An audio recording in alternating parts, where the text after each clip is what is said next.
the tragic events around the siege of the Lindt Cafe in Martin Place, Sydney on the 15th and the 16th of December last year.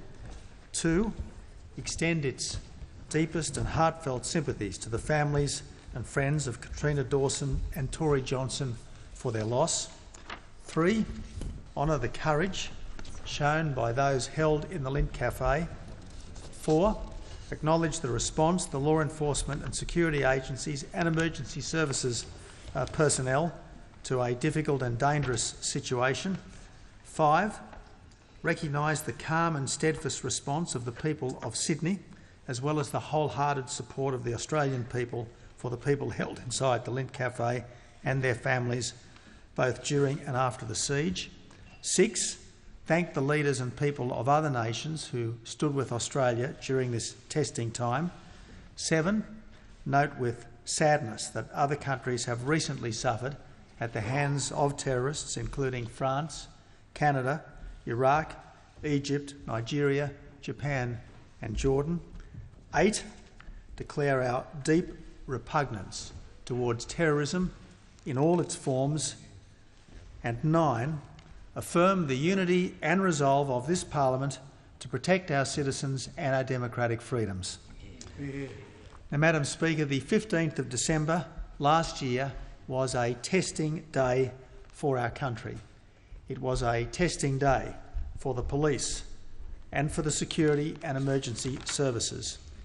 It was a testing day for the people of Sydney, witnessing an atrocity unfold in a cafe known to many Sydney-siders in the utterly familiar surrounds of Martin Place. Above all, it was a testing day for the men and the women held in the Lindt Cafe and for their families. So, Madam Speaker, today we welcome to the chamber the men and women held in the Lindt Cafe, as well as the families of Tory Johnson and Katrina Dawson. Yeah. The thoughts and the prayers of 24 million Australians and many millions more around the world were with you on that terrible day. And I want to assure you, we are still with you. We are still with you as you come to terms with that horrific experience. Every day must be a struggle for the Johnson and the Dawson families. We grieve with you, and we hope that you draw strength and comfort from the support of the people of our country.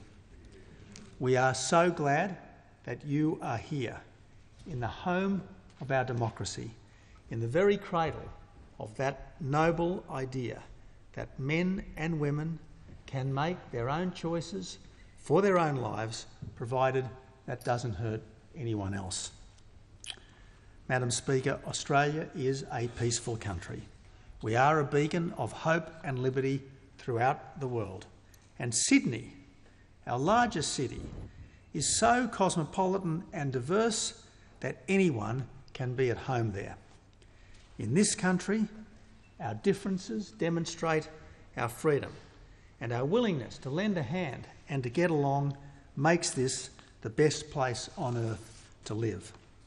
And this, Madam Speaker, is what was threatened on the 15th and the 16th of December last year. And this, Madam Speaker, is what we are determined to uphold and defend at home and abroad every single day. Now, Madam Speaker, the best response to evil is good. The best response to terrorism is to live normal lives, because that shows that we might be threatened, but we will not be changed. The Martin Place siege, I regret to say, was inspired by that death cult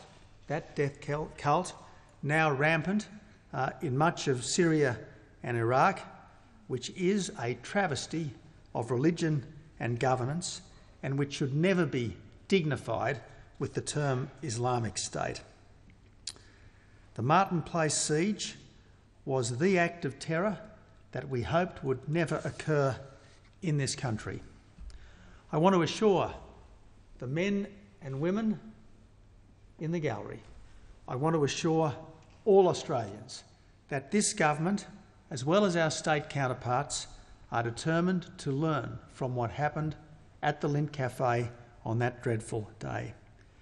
We are considering the Commonwealth State Review, which will be released with our response before the end of the month, and there is also a New South Wales coronial inquiry that's underway. But, Madam Speaker, the first duty of government is to keep our citizens safe. And while no one can promise that a brutal act of terror will never occur again, these inquiries will identify what we can do to further protect our people and our country. I pledge, Madam Speaker, that I will do whatever I humanly can to keep our people safe. That's why this government has boosted spending on our security and intelligence services. That's why members of the Australian Defence Force, even now, are currently working with the forces of other nations to disrupt and degrade the ISIL or Daesh death cult. Airstrikes, Madam Speaker, including our own, have hit it hard, stopping its momentum and degrading its forces. This death cult has declared war on the world, and the world is both hitting back and reaching out. Madam Speaker, in the days after the atrocity against Charlie Hebdo, the people of France responded to the brutality of Islamist extremists by walking arm in arm through the streets of Paris.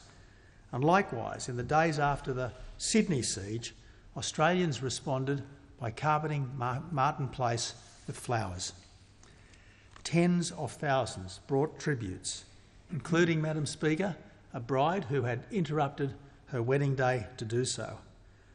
Manal Qassem's floral tribute was a reminder that Muslim Australians were as affronted by the events of the 15th and the 16th of December as every Australian. She reminded us, as did all who responded during those difficult days, that for every person who seeks to impose extremism and violence, there are countless more who will stand against them. And, Madam Speaker, Australia did not stand alone.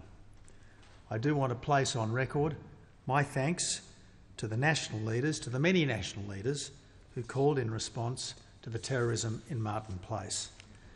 I do want to assure the House that we will defend ourselves against those who seek to do us harm, but we will always do so in keeping with our values, our Australian values. Those values are embodied in this institution and in our shared adherence to liberal thought and to democratic pluralism. We stand for the right of individuals to choose their own paths and to live their lives free of fear. We stand against organisations or individuals that promote hatred here or recruit vulnerable Australians for terrorism abroad. We have already made it an offence to advocate terrorism and made it easier to ban terrorist organisations, and, Madam Speaker, if we have to seek further legislation, we will. So this is the first sitting day of the Parliament for 2015. This year, like every other year, there will be moments of contention, partisanship, bitterness and drama, but there will also be moments of profound unity where our shared love of country prevails over everything else. And, Madam Speaker, this is such a moment. In April, some in this chamber will travel to Gallipoli to pay tribute to the courage and resourcefulness and determination and sacrifice of our forebears a century ago.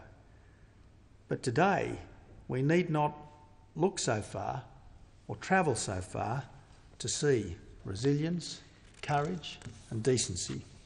We look to the gallery and we see modern Australia. We see young and old, men and women of diverse backgrounds, and in them we see the courage and the resourcefulness and the decency that we saw in other generations and in other contexts. Madam Speaker, greater love hath no man or woman than to lay down their life for their friend. We salute Tory Johnson and Katrina Dawson. We salute everyone touched by the siege, touched by this atrocity, and I commend the motion to the House. I call the Honourable the Leader of the Opposition.